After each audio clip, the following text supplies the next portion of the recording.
It is now widely known that Iran and the U.S. have long-running conflicts with each other. It was in 1953 and under the Eisenhower administration that the CIA orchestrated a military coup d'etat and toppled democratically elected Iranian Prime Minister Mossadegh and reinstated the oppressive monarchy of the Shah. With the 1979 revolution in Iran, relations with the U.S. quickly deteriorated. Even though events such as the Iran-Contra affairs suggest the continuation of a secretive relationship. Arms for hostages and alleged ransom payments, we did not, repeat, did not trade weapons or anything else for hostages, nor will we. The takeover of the American embassy and the hostage crisis in Tehran caused relations to come to a complete halt. The legacy of this complex for Iranian students hoping to continue their education in the U.S. have been that they can only obtain single entry visas.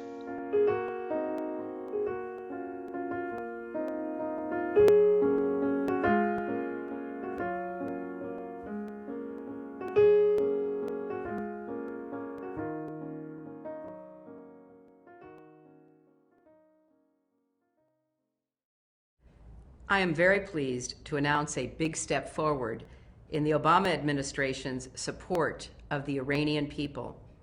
Under our old visa policy, Iranian students and exchange visitors were eligible for visas that lasted for only 3 months and could be used to enter the country just one time.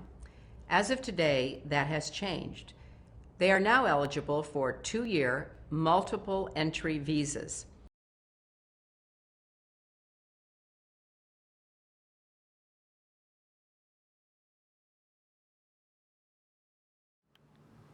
Mobin, are you on single entry visa? Yes, I am. Yes. Yes. Yes. Yeah. Yeah. No, I'm not. I have a multiple visa. Yes, yes, I am. Do you know how many Iranian students do you have here? I can guess somewhere around 30 to 40 graduate students. Yeah, what do you think about it? Well, kind of think, I mean, it's kind of changing our whole life, you know. I don't like it. I think if students from different countries who are studying here had multiple entry visas and the hassle of acquiring this visa was much less than what it is now, it would have been a less stressful situation for students, foreign students who are studying here. It's tough. It makes going back for visiting family and friends in my home country almost impossible for even a couple of weeks. Generally, I think it's very stupid. Well, first of all, with single entry visa, you feel that you don't have the freedom you should have. As you know, you can go back to your home country, visit your family, take a break, and then come back and do your studies with better energy, I guess. It makes me feel insecure. Now I have a 4-year-old son, Ryan, who has been born here in the United States.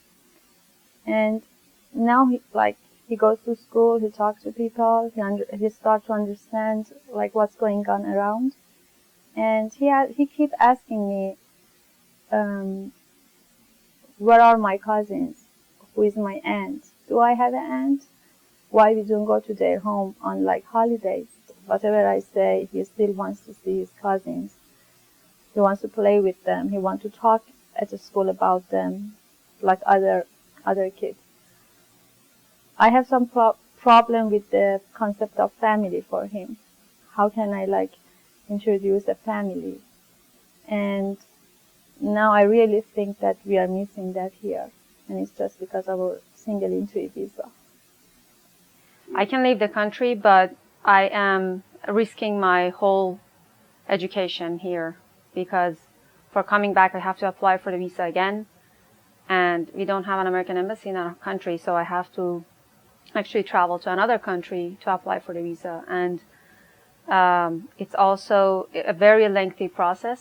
It takes, on average, 2 or 3 months. And I can't leave my studying and my research here for 2 or 3 months. And it's also no guarantee. There is very probable that I will not get the visa again. So I'm risking everything if I leave the country. Well, it's tough to be here and not to be able to visit your family, and that's the most difficult part, I guess. So you miss your country, you miss your family. I've been here for 4 years. Well, I mean, I entered United States of America 2006, so I was able to travel outside of the U.S. So I'm pretty much been here for more than 6 years, almost 7 years. And 2 years ago, my parents luckily visited me when I was in Colorado, but unfortunately last month I was told that my father is diagnosed with an advanced liver cancer, and he cannot live much longer, and that was a huge shock and stress on me. But finally I decided to go back to Iran and see my father before he passed away. But I was trying to go to apply for a Canadian visa, go to Canada, and get my interview in the U.S. Embassy in Canada, and then directly from there go to Iran. And I did that. I went to a Canadian Embassy in Los Angeles, but the day after that I went there, unfortunately my dad passed away, and I couldn't see him. Then I thought actually going to Iran after his death is actually pointless. So I just canceled my trip. Well, I don't agree with it.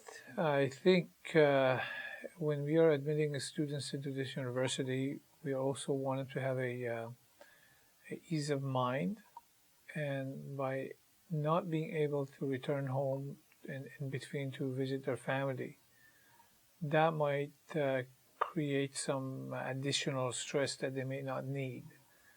For that reason, they kind of limits their travel ability, and possibly they feel somehow different than other students, that other international students that we do have. Do you think it's a kind of discrimination? Yes, it is, because discrimination. Of course, it's a discrimination based only on my nationality. There's no basic difference between myself and my European lab mates. We come from basically the same educational background, and we're working on same kind of projects.